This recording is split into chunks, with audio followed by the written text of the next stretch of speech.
Hello दोस्तों, आप सबका गुरुकुल बाय विकास यूट्यूब चैनल पे स्वागत है। दोस्तों, हम लोग आरआरबी एनटीपीसी को ध्यान में रखते हुए रीजनिंग के इस सेट को शुरू कर रहे हैं ताकि हम लोग रीजनिंग में टोटल मार्क्स जो है वो पा सके।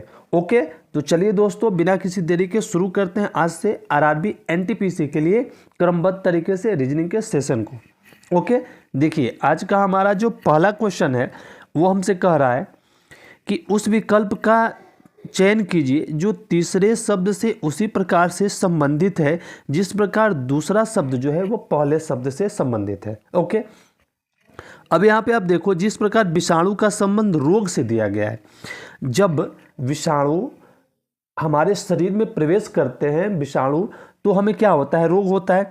यानी कि विषाणु से जब हमें रोग होता है तो एक आप बात बताओ, जब हम व्यायाम करते हैं तो हमें क्या मिलता है? तो हमें शारीरिक स्वास्थ्यता प्रदान होती है। जिस प्रकार विषाणु और जीवाणु रोग पैदा करते हैं, उसी प्रकार जो व्यायाम है, जो एक्सरसाइज है, वो हमें क्या प्रदान करता है? तो जो व्यायाम और एक्सरसाइज है दोस्तों, वो हमें स्वास्थ्य प्रदान करता है, यानी हेल्थ, यानी निरोगता प्रदान करता है। कुल मिलाकर यहाँ पे ऑप्शन नंबर सी करेक्ट हो जाएगा, यानी कि स्वास्थ्य। ओके, चलिए नेक्स्ट क्वेश्चन देखते हैं और प्लीज आप वीडियो को पूरा देखिएगा। दूसरा क्वेश्चन है हमारा, 4 शब्द जो है वो सूचीबद्ध किए गए हैं जिनमें से 3 किसी तरह से समान है और एक जो असंगत है ना, उसी असंगत का हमें चयन करना है। ओके, अब देखिए यहाँ पे दिए हुए हैं 4 शब्द, उसमें योजना है, परिकल्पना है, स्कीम है और निर्देश है। अच्छा, एक बात आप समझो, योजना और स्कीम, जैसे हम लोग कहते हैं ना कि यार ये योजना चल रही है, ये स्कीम चल रही है, तो योजना और स्कीम एक लग रहे हैं ना जी, कि इस चीज़ पे योजना हम बनाते हैं और उसका स्कीम निकालते हैं। ठीक है, तो योजना और स्कीम जो है ये एक दूसरे के सिनोनिम्स हो गए। ठीक है, और यहाँ पे देखो, यहाँ पे एक और बचता है हमारा क्या? परिकल्पना। अगर परिकल्पना की बात करें तो हम योजना बनाने के बारे में सोच रहे हैं, तो उसकी परिकल्पना हम पहले से कर रहे हैं कि हम योजना बनाना है हमें इस चीज़ की, तो अभी योजना बनाने के लिए हम उसकी कल्पना कर रहे हैं पहले से, तो परिकल्पना में हो गया। अगर हमें किसी स्कीम को करना है तो उसकी भी हम योजना बनाते हैं, उसके लिए भी हम पहले सोचते हैं कि हमें स्कीम में क्या रखना है। तो दोस्तों आप बात करो, देखो तो योजना, स्कीम और परिकल्पना एक दूसरे के समानार्थी हैं, सिनोनिम्स हैं ये। ठीक है, यानी कि योजना, स्कीम और परिकल्पना एक दूसरे के सिनोनिम्स हैं। और अगर हम बात करते हैं निर्देश की, तो दोस्तों निर्देश का मतलब हो गया ऑर्डर देना, किसी को ऑर्डर देना। तो योजना, स्कीम और परिकल्पना से ये बिल्कुल अलग है निर्देश। यहाँ पे ऑर्डर का संबंध आ रहा है। क्या आ रहा है? तो यहाँ से हमें ऑर्डर का रिलेशन संबंध में आ रहा है। ठीक है, तो यहाँ पे आप देखो तो हमारा असंगत क्या हो जाएगा? यानी कि ऑप्शन नंबर डी असंगत हो जाएगा, निर्देश। क्योंकि योजना, परिकल्पना और स्कीम एक दूसरे के समानार्थी हैं। ठीक है, सिनोनिम्स है, जबकि निर्देश जो है वो ऑर्डर के टर्म में आएगा, और जबकि जो योजना, स्कीम और परिकल्पना है वो लुभाने की चीज़ें हैं। ठीक है, तो यहाँ पे ऑप्शन नंबर डी हमारा बिल्कुल सही है। नेक्स्ट क्वेश्चन हमसे पूछ रहा है कि किसी कूट भाषा में करण को 45 लिखा जाता है, तो उसी कूट भाषा में अरुण को कैसे लिखा जाएगा? अच्छा, आप बात देखो, आप करण लिखा हुआ है यहाँ पे, करण जब लिखा हुआ है तो करण को क्या लिखते हैं? 45। तो अगर आप बात करो कि करण से 45 कैसे आएगा, तो भाई जो अल्फ़ाबेट के ये नंबरिंग है, मतलब कि अल्फ़ाबेट में जो लेटर जिस नंबर पे आएगा उसी आधार पे ये नंबर आ सकता है। क्योंकि जब करण के बाद नंबर दिया हुआ है 45, तो ये नंबरों से ही नंबर हम पा सकते हैं। तो अगर हम बात करें करण में के अल्फ़ाबेट में किस नंबर पे आता है, तो के अगर की बात करें तो अल्फ़ाबेट में ये 11वें नंबर पे आएगा। ए की बात करें तो ये पहले नंबर पे आएगा। अगर हम आर की बात करते हैं तो आर 18 नंबर पे आता है। उसी प्रकार ए पहले नंबर पे आएगा हमारा। और एन की बात करें दोस्तों तो एन जो हमारा 14वें नंबर पे आता है। ठीक है, तो हमारे पास जो अल्फ़ाबेट के नंबर से हमने उन्हें फाइंड आउट कर लिया, 11, 1, 18, 1 और 14, और हमें कितना लाना है? 45 लाना है। तो अगर हम इनको ऐड करके देखें क्योंकि सब्ट्रैक्शन से तो यहाँ बनने वाला है नहीं। अगर ऐड करके देखें तो देखते हैं क्या होता है, 11 + 1 + 18 + 1 और +14। तो आप देखो 18 और 2 20, 20 और 15 कितने हो गए, 20 और 25, 20 और 25 हो गए 45। तो यहाँ से ये 45 आ रहा है। यानी कि हमें ये समझ में आ गया कि जो हमारे पास करण है ना, उनके अल्फ़ाबेट के नंबरों को ऐड करने के बाद आ रहा है, तो हम वही करेंगे। अरुण का जो दिया हुआ है, अरुण के लिए भी हमें अरुण का पता करना है, तो हम अरुण के नंबर जो है फाइंड आउट कर लेते हैं। ARU और N। ए की बात करें तो पहले नंबर पे आ जाएगा। अगर आप आर की बात करो तो आर 18 नंबर पे आता है। अभी हमने देखा कि आर 18 नंबर पे ऐड करते जाओ आप। यू की बात करो तो यू 21वें नंबर पे आएगा। और दोस्तों एन की बात करें, अभी हमने ऊपर देखा कि 14 नंबर पे आएगा। यानी कि 1, 18, 21 और 14, इसको जब हम ऐड करेंगे ना, तो देखो 18 और 1 19, 1 20, 20 और 20 40, 40 और 14 आप ऐड करो तो 40 में जब 14 ऐड करोगे तो कितना हो जाएगा 54, कितना हो जाएगा 54। क्या हो जाएगा 54। यानी कि अरुण को हम किस प्रकार लिखेंगे, तो अरुण को हम यहाँ पे जो है वो 54 से कोडबद्ध करेंगे। कुल मिलाकर अगर ऑप्शन देखें तो ऑप्शन नंबर ए बिल्कुल सही है, ऑप्शन नंबर ए सही है 54। ठीक है दोस्तों, समझ में आ रहा है। ओके, चलिए अगला क्वेश्चन देखते हैं। हमसे पूछ रहा है नेक्स्ट क्वेश्चन में कि उस संख्या का चयन कीजिए जो निम्नलिखित श्रेणी में प्रश्नवाचक चिन्ह के स्थान पे आएगी। यानी कि जो संख्या प्रश्नवाचक चिन्ह के स्थान पे आएगी उसे हमें फाइंड आउट करना है। ठीक है जी, चलिए समझ लेते हैं इसे कैसे करना है। 11 है, उसके बाद 20 है, फिर 23 है, फिर 44 है, फिर कितना है 47 है, फिर 92 है, और फिर हमारा 95 है। अच्छा, यहाँ पे आप पहले ध्यान से देखिए। अगर हम 11 है, फिर 20 है, फिर 23 है, फिर 44 है, 47 है, 92 है और 95 है। ठीक है, उसके बाद जो हमें फाइंड आउट करना है कि क्या आएगा यहाँ पे क्वेश्चन मार्क के स्थान पे। ठीक अगर हम इन नंबर्स को 11 से 20 बनाना है, ठीक, अगर हम इसको ध्यान से देखो तो 11 से 20 बनाना है, तो 11 से 20 बनाना है और 11 से 23 बनाना है।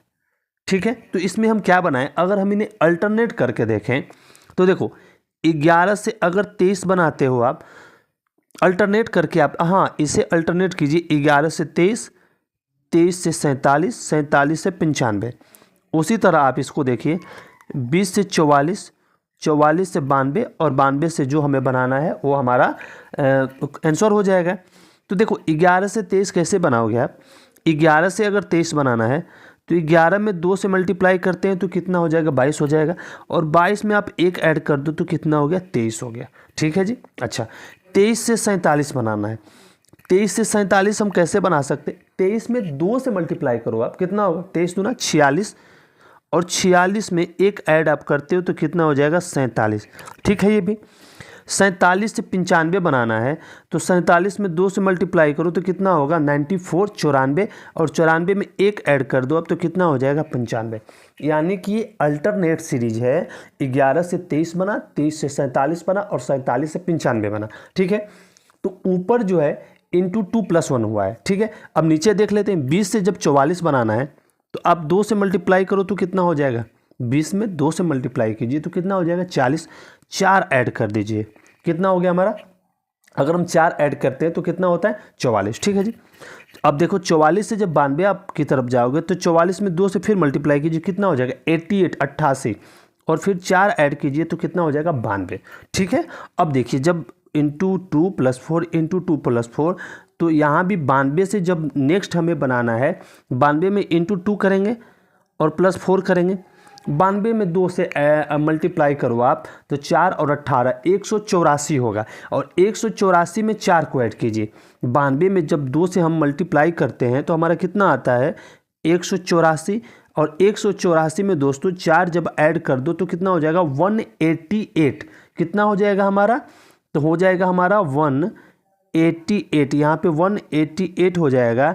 अगर ऑप्शन की बात करें हम यहाँ पे तो दोस्तों ऑप्शन नंबर डी हमारा बिल्कुल यहाँ पे करेक्ट है, 188। ठीक है, समझ में आया कैसे बना। ओके जी, चलिए अगला क्वेश्चन देख लेते हैं। देखिए, आपसे मैं कहना चाहूँगा कि ये जितने भी क्वेश्चन है ना, ये आरआरबी एनटीपीसी के पिछले जो ईयर्स क्वेश्चन, पिछले मतलब कि जब भी एग्ज़ाम हुए हैं उनके लेवल को देख के जो है उसी तरह से ये डिज़ाइन है। ओके। तो आप प्लीज़ इसे ध्यान से देखिएगा। अब देखिए, कह रहा है कि नीचे दिए गए पैटर्न का ध्यानपूर्वक अध्ययन करें और उस संख्या का चयन करें जो इनमें प्रश्नवाचक चिन्ह के स्थान पर आ सकती है। ठीक है। और दोस्तों देखिए, रीजनिंग की ये सीरीज मैं आपको विश्वास दिलाता हूँ ये कि जब तक एनटीपीसी का एग्ज़ाम ख़त्म नहीं होगा तब तक डेली आपको एक सेट देखने को मिलेगा। ठीक है।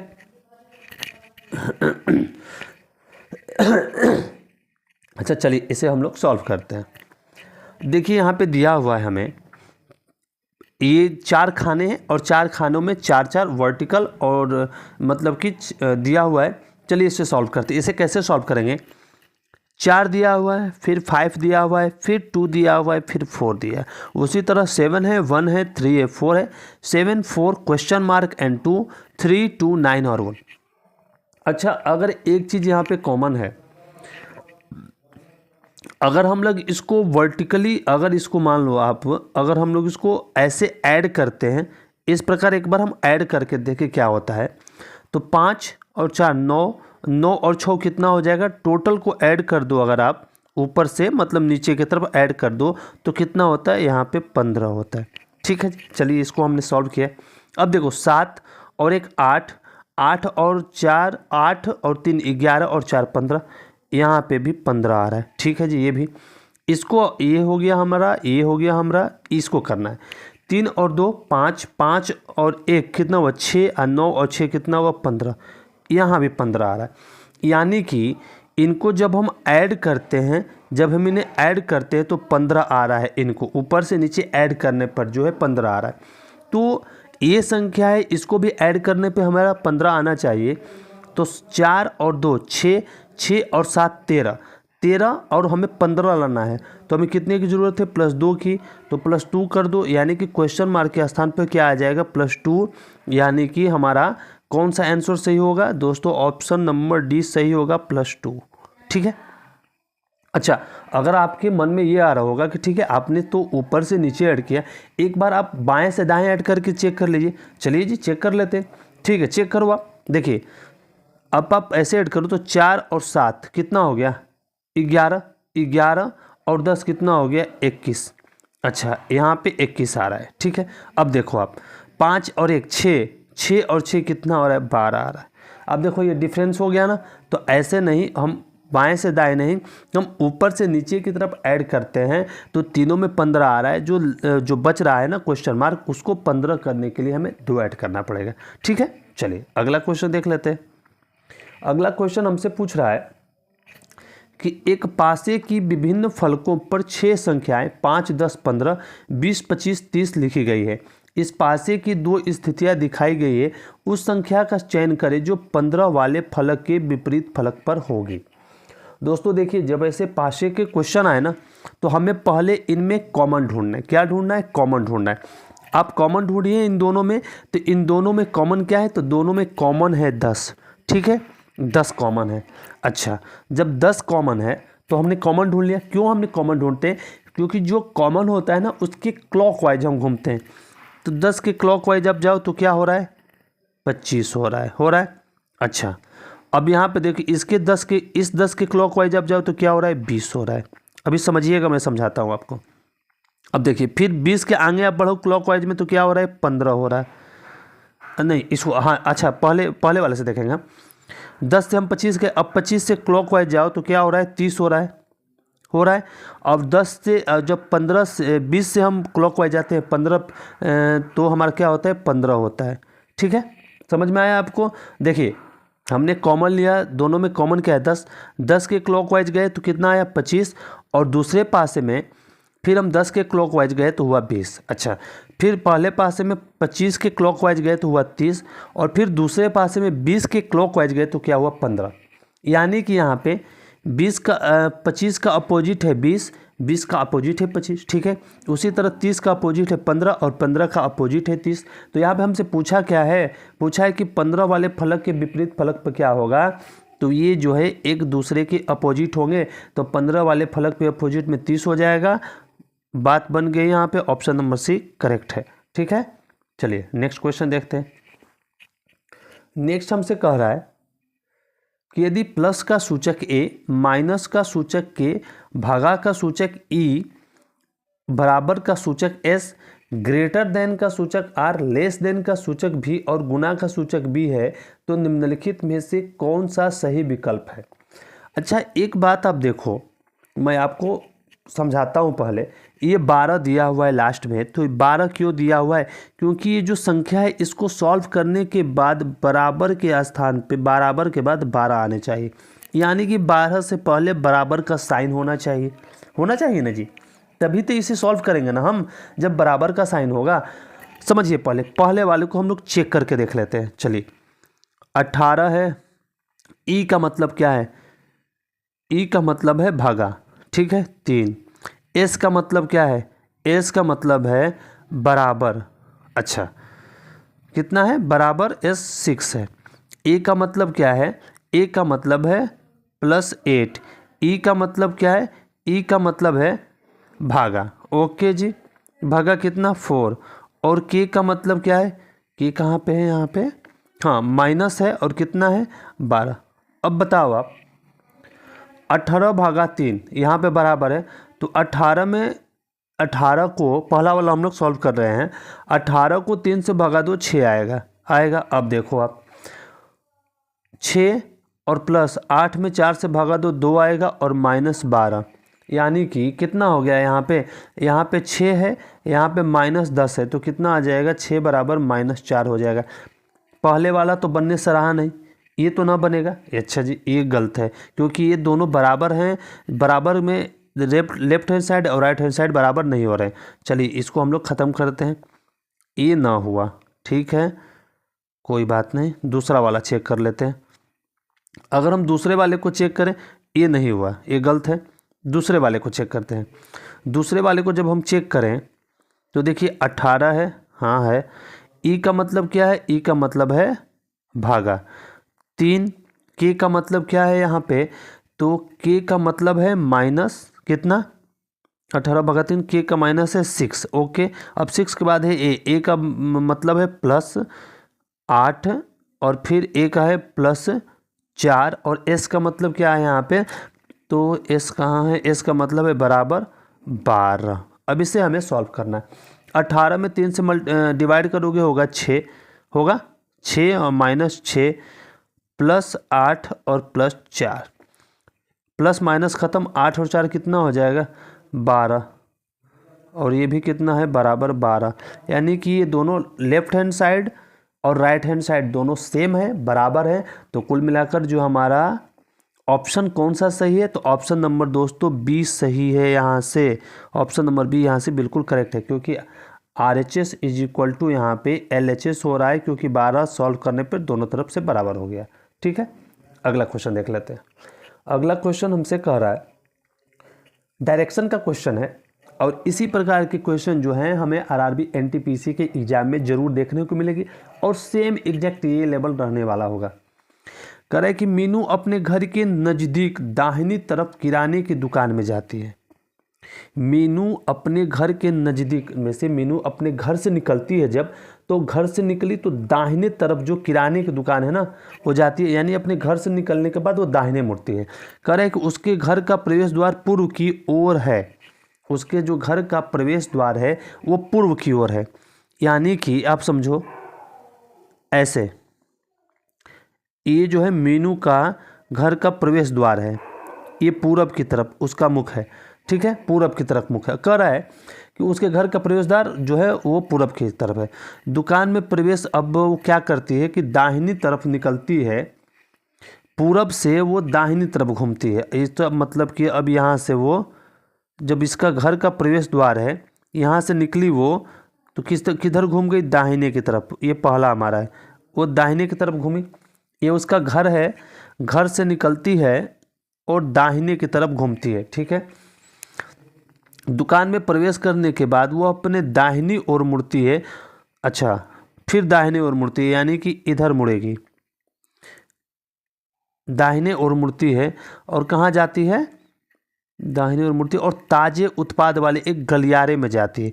ये जो गलियारा जा रहा है वो कहाँ जा रहा है, वो जा रहा है ताजे उत्पाद की तरफ। ठीक है, ताजे उत्पाद वाले एक गलियारे की तरफ जाती है। तो हमसे पूछ रहा है अब कि वो किस दिशा में चल रही है। सिंपल सा है, ये उसका घर था, यहाँ पे उस घर से निकल के, घर से चल के यहाँ पे आई, दाहिने मुड़ी है दुकान में जाने के लिए, दाहिने मुड़ी, दाहिने मुड़ी है। ठीक है, यानी कि पूरब से दाहिने मुड़ोगे जब आप, तो नीचे की तरफ आओगे, दक्षिण की तरफ। ठीक है, और फिर जो है वो दाहिने मुड़ी है तो पश्चिम की तरफ मुड़ गई, ताजे उत्पाद की गलियारे तरफ जाने के लिए। तो किस दिशा में जा रही है, तो पश्चिम दिशा में जा रही है, यानी कि ऑप्शन नंबर ए को हम यहाँ से करेक्ट कर लेंगे। ऑप्शन नंबर ए करेक्ट है, सिंपल सा है। और हाँ, इसी तरह के लेबल मिलेंगे आपको। चलिए नेक्स्ट क्वेश्चन देखते हैं। उस वेन आरेख का चयन कीजिए जो दिए गए वर्गों के बीच संबंध को सर्वोत्तम ढंग से प्रदर्शित करता है। ओके, ठीक है। सौरमंडल, ग्रह और ब्रह्मांड, ये तीन दिया हुआ है। इन तीनों के बीच में जो उचित डायग्राम होगा कौन सा होगा।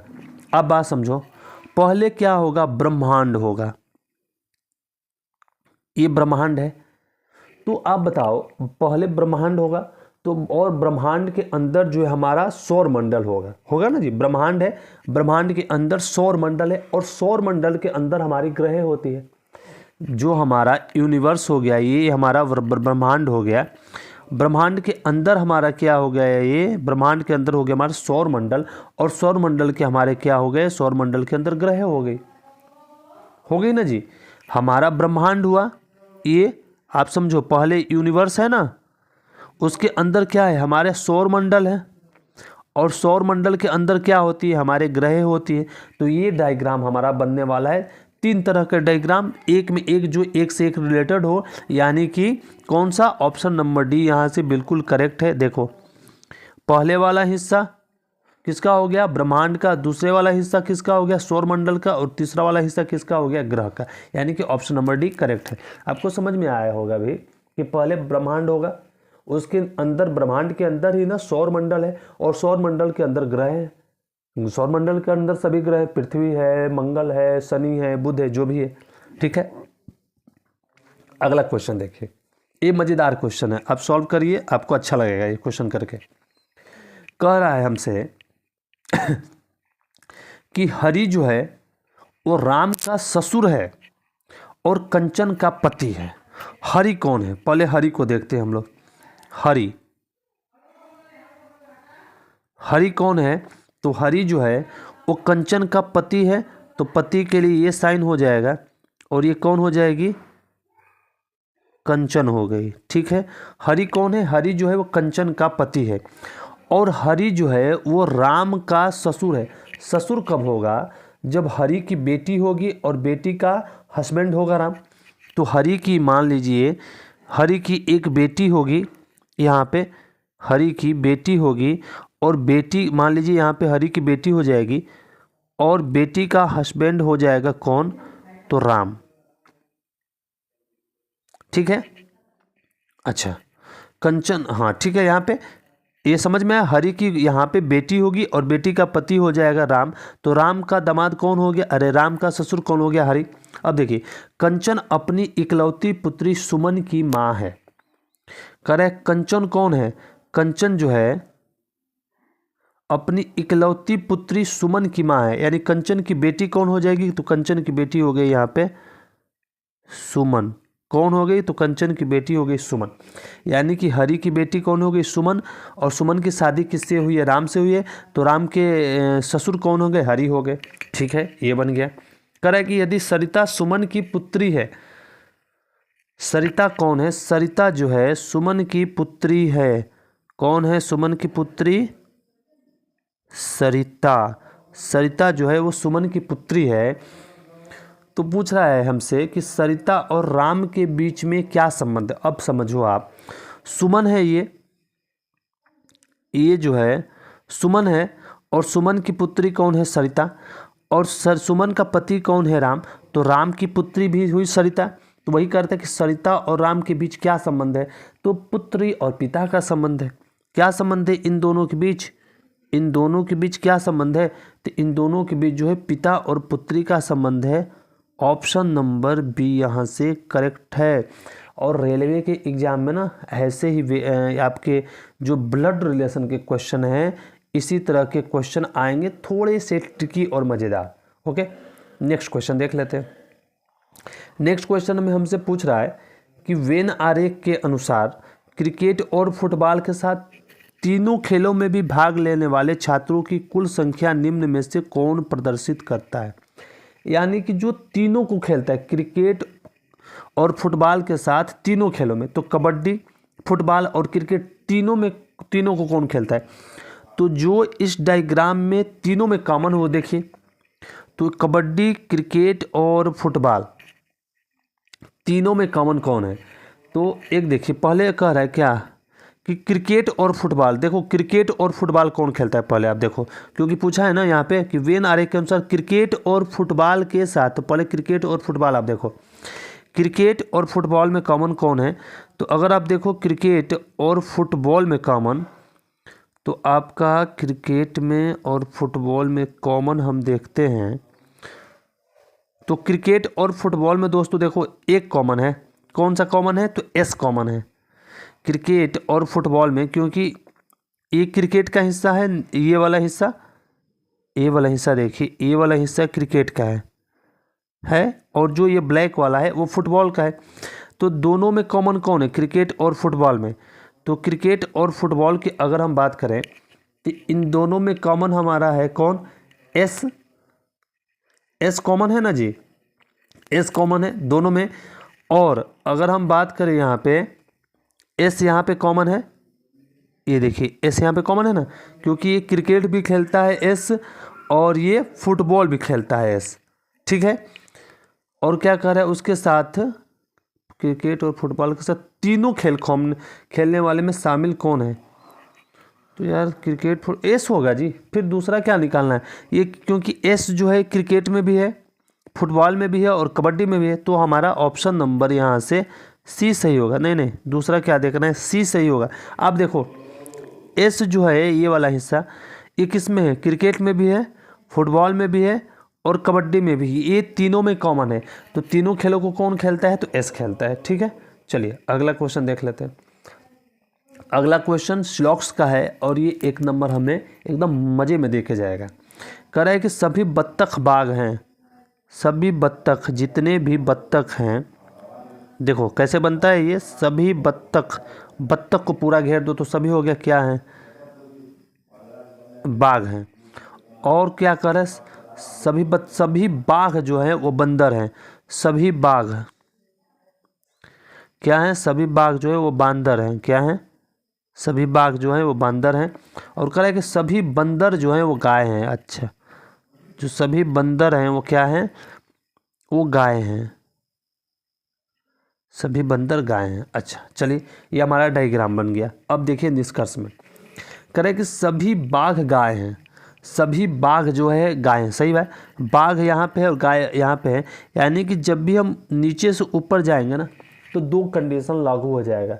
एक सभी भी वहाँ पे फिट होगा और कुछ भी फिट होगा, दोनों फिट होगा, सभी और कुछ। तो सभी बाघ गाय हैं, बाघ से ऊपर गाय हैं, ऊपर की तरफ है, तो ये सही है। सभी बंदर बत्तख हैं, सभी बंदर जो है बत्तख है। देखिए बंदर ऊपर है, नीचे बत्तख है। जब ऊपर से नीचे आएंगे ना तो सिर्फ और सिर्फ कुछ वाला जो डायरेक्शन है वही लागू होगा, सभी नहीं।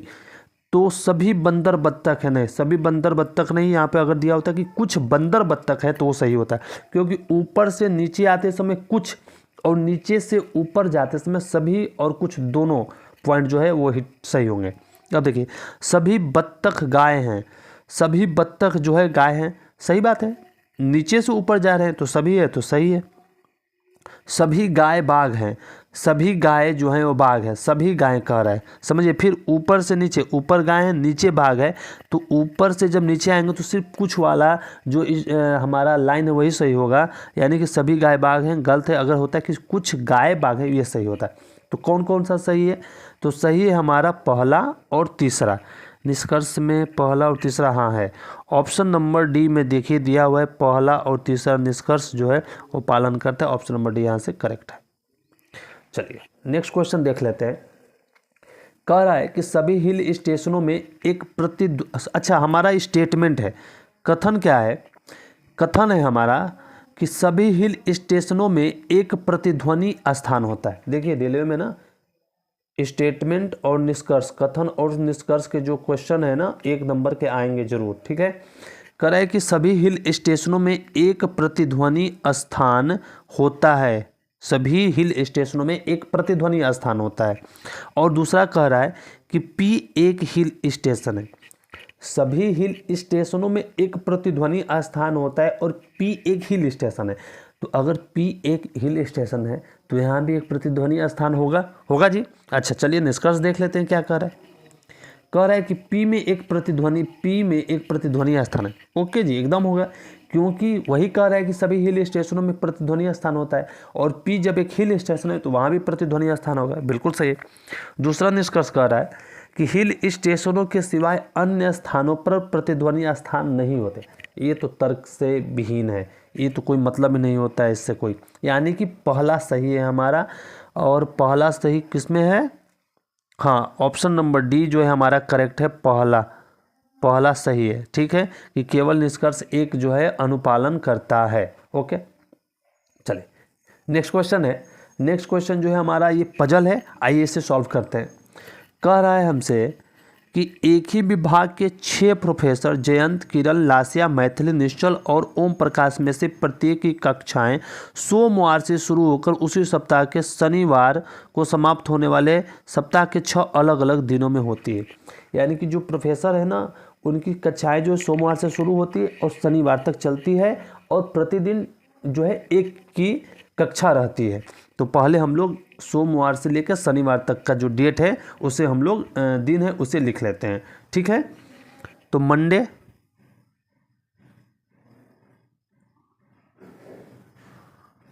ट्यूसडे, उसके बाद क्या हो गया वेडनेसडे, फिर क्या हो गया थर्सडे, फिर क्या हो गया फ्राइडे और फिर क्या हो गया हमारा सैटरडे, ठीक है। ये हमारा बन गया, ठीक। अब हमारा क्वेश्चन शुरू होता है। कह रहे किंतु इनका इसी क्रम में होना अनिवार्य नहीं है, ठीक है। यहाँ से अब क्वेश्चन आप देखो। कह रहे कि मैथिली की कक्षा से पहले केवल 2 प्रोफेसरों की कक्षाएं हैं। कहने का मतलब कि जहाँ पर मैथिली होगी उससे पहले सिर्फ 2 ही प्रोफेसर की कक्षाएं होंगी। यानी कि अगर मैथिली को एम से लिखे तो मैथिली के ऊपर देखो 1 और 2 सिर्फ 2 ही कक्षा होगी, उससे ऊपर तो नहीं होगी जी, सिर्फ 2 होगी। अच्छा ये हो गया। कह रहे कि जयंत की जो कक्षा है वो मंगलवार को है। जयंत यानी कि जयंत की कक्षा यहाँ पे हो जाएगी मंगलवार को, ठीक है। जयंत की कक्षा मंगलवार को हो गई। और ओम प्रकाश की जो कक्षा है वो कब है? शनिवार को। शनिवार यानी सैटरडे को किसकी कक्षा है? तो शनिवार को ओम प्रकाश की कक्षा है। अब देखो कह रहे हैं कि किरण की कक्षा के बाद केवल 1 प्रोफेसर की कक्षा है। किरण की कक्षा के बाद केवल 1 कक्षा होनी चाहिए। यानी कि अगर हम किरण को यहाँ पे रखते हैं फ्राइडे वाले दिन, किरण को अगर फ्राइडे वाले दिन किरण को हम लोग रखते हैं तो इसके बाद जो है सिर्फ ओम ही की कक्षा होगी और तो दूसरी होगी नहीं, क्योंकि संडे तो ऑफ रहेगा, संडे की तो यहाँ पे जिक्र भी नहीं है। तो किरण के बाद सिर्फ ओम होंगे, ठीक है। अब कह रहा है कि निश्चल जो है, निश्चल की कक्षा किरण और मैथिली की कक्षाओं के बीच किसी भी दिन नहीं है। किरण और मैथिली की कक्षाओं के बीच जो है वो निश्चल की नहीं है। जब यहाँ पे निश्चल नहीं होगा तो हमारा स्थान कौन सा बच रहा है निश्चल के लिए? मंडे वाला बच रहा है। अच्छा ये सब हो गए। अब लास्ट में देखो हमारा बचा कौन है? लास्ट में बचा कौन है थर्सडे के लिए? लास्या बची है। कौन बची है? लास्या जो है वो थर्सडे को उनकी कक्षा होगी। हमारा बनकर तैयार हो गया पजल। क्वेश्चन देख लेते हैं। कह रहे हैं कि निम्न में से किसकी कक्षा सोमवार को है? तो सोमवार को भाई किसकी कक्षा है? तो निश्चल की कक्षा है। ऑप्शन नंबर बी यहाँ से बिल्कुल करेक्ट है, ठीक है। ओके चलिए जी अगला क्वेश्चन देखते हैं। ये देखिए ये मिरर का क्वेश्चन है। तो मिरर में बस एक सिंपल सी चीज़ आप समझ लीजिए कि जब भी किसी चीज़ को, किसी भी एंटिटी को अगर हम मिरर के सामने रखेंगे तो उसका जो रूप रंग है ना वो उल्टा दिखाई देगा हमें बस। तो देखिए मिरर के ऊपर ये चित्र रखे गए हैं, अब कुछ नहीं करना है, इन्हें उल्टा कर देना है। जो वाली चीज़ें ऐसे हैं ना वो कैसे हो जाएंगे, अब ऐसे हो जाएंगे बस, ठीक है। तो ऐसा देखो किस में है आप, ऐसा अगर अब इसमें एक नज़र में देखिए ना, ये डी वाला जो है सब उल्टे हैं, यानी कि कुल मिलाकर ऑप्शन नंबर डी यहाँ से सही होगा, डी का ऑप्शन नंबर डी होगा, ठीक है। उल्टा हो गया जी, जैसे ये सब, जैसे ये नीचे की तरफ मुंह है उनका, अब सभी का मुंह ऊपर की तरफ हो जाएगा, ऐसे हो जाएगा। ये देखो आप, सबका मुंह ऊपर की तरफ हो गया है, ठीक है, ठीक है, ओके। हाँ, ये भी क्वेश्चन आते हैं रेलवे एनटीपीसी में हमारे, कह रहा है कि नीचे दिए गए चित्र में त्रिभुजों की संख्या कितनी, कितने त्रिभुज है। ऐसे में आप जानते हो हम लोग क्या करते हैं, जब ऐसे डायग्राम वर्ग या आयत दिया हो और उसके अंदर ऐसे त्रिभुज अगर हमसे पूछे तो देखो हम लोग क्या करते हैं, अगर एक डंडा दे के ऐसे, अगर ऐसे पूछता है तो 1 और 2 कितना हुआ, 2 हुआ, तो 2 × 2 कर देते हैं, तो कितना हो गया हमारा 4 हो गया। अगर ऐसे कर दिया हमें तो 1 2 3 और 4 हुआ, तो 4 × 2 कर दो तो कितना हो जाएगा, 8 हो जाएगा। तो यहाँ पे देखिए आप 1 2 3 4, 1 2 3 4, 1 2 3 और 4, यानी कि अभी हमने देखा कि 1 2 3 4 यानी कि 4 इसमें है, 4 इसमें है और 4 इसमें गैप है। तो यहाँ से कितने हो गए, क्योंकि 4 है तो इनमें 2 से मल्टीप्लाई करेंगे तो 8 यहाँ बने, 8 यहाँ बने और 8 यहाँ बने, तो कितने बन गए, 8 8 16 8, कितने हो गए 24, यहाँ से 24 बन गए। तो क्या 24 आंसर होगा, नहीं जी, अभी हिडन जो है उसको निकालते हैं। अब देखो वो हो गया 24। अब देखिए त्रिभुज मैं आपको दिखाता हूँ, एक ये त्रिभुज बन रहा है, बन रहा है, एक ये वाला बन रहा है ना, हाँ जी एकदम बन रहा है। एक देखो आप, देखो एक और त्रिभुज बन रहा है, ये वाला। अच्छा इसको चलिए मैं दूसरा रंग ले लेता हूँ, ये देखिए एक ये वाला बना, तो 2 हो गए ना यहाँ से, तो 2 और ऐड करो आप, चलिए, और हो गए क्या 26, नहीं जी अभी और बनेंगे। और देखिए आप, अब देखो एक ये आपको त्रिभुज दिख रहा है यहाँ से, अब यहाँ से देखो इस वाले आधार से, ये तो इस आधार से था, अब इन नीचे वाले आधार से देखो एक त्रिभुज ये बना जी, और देखो फिर नीचे वाले आधार से एक त्रिभुज ये बना, 2 यहाँ से भी बन गए, यानी कि 24 और 4 कितने हो गए 28, यानी कि कुल मिलाकर हमारा कितने त्रिभुज इसमें बने, 28 त्रिभुज बने। ऑप्शन नंबर ए यहाँ से बिल्कुल करेक्ट है जी, ओके। चलिए अगला क्वेश्चन देख लीजिए। अगला क्वेश्चन हमसे कह रहा है कि प्रश्न आकृति में दी गई आकृतियों में से कौन सी उत्तर आकृति बनाई जा सकती है, ओके। यानी कि जो ये प्रश्न आकृति में 4 दिए हुए हैं ना, 1 2 3 4, इनको मिलाकर कौन सी उत्तर आकृति बनाई जा सकती है। पहला को देखिए, ए को देखिए, ए को अगर हम चेक करें तो हम कहेंगे कि हाँ जी ये तो लग ही रहा है, क्योंकि आयत या वृत्त दिया हुआ है और जो एक हमारा ये वाला हिस्सा है ऐसे दिया हुआ है और उसके अंदर वृत्त दिया हुआ है। लेकिन जो ये त्रिभुज वाला हिस्सा है इस प्रकार का, त्रिभुज तो दोनों ही हैं, लेकिन जो ऐसे खड़ा वाला त्रिभुज है इसमें क्या दिख रहा है, क्या इसमें नहीं दिख रहा है, तो इसको काटो आप। अब बी वाला देखो, बी वाले में पहले वाला ये आयत या वृत्त दिया हुआ है, फिर देखो दूसरे वाले में हमारा ये वाला भी दिया हुआ है और गोला भी दिया हुआ है, गोला दिया हुआ है। और अब बचा हमारा ये वाला जो खड़ा त्रिभुज है, अगर उसकी आप बात करो तो देखो जो हमारा ये वाला है ना, एक तो वैसे भी हो गया और ये अगर इसका आधार देखो तो ये खड़ा वाला भी हो जाएगा, यानी कि ऑप्शन नंबर बी यहाँ से करेक्ट होगा दोस्तों, बी यानी कि ऑप्शन नंबर सी यहाँ से देखो करेक्ट है, ठीक है। चलिए नेक्स्ट क्वेश्चन देखते हैं। नेक्स्ट क्वेश्चन में हमसे कह रहा है कि 1 से 9 तक नामांकित 9 व्यक्ति एक सीधी पंक्ति में उत्तर की ओर मुख करके बैठे। अच्छा 9 व्यक्ति हैं 1 से 9 तक, 1 2 3 4 5 6 7 8 और 9 व्यक्ति हैं 1 से 9 तक उत्तर की तरफ मुख करके बैठे हैं, ठीक है। कह रहा है 8 पंक्ति के मध्य में बैठा है, 8 कहाँ बैठा है तो 8 मध्य में बैठा है, 8 यहाँ पे बैठ गया, ठीक है। और उसके बाईं ओर ठीक बगल में और दाईं ओर ठीक बगल में 5 और 1 है। पहले क्या था, बाईं ओर, तो इसके बाईं ओर 5 को बैठाओ और दाईं ओर 1 को बैठाइए।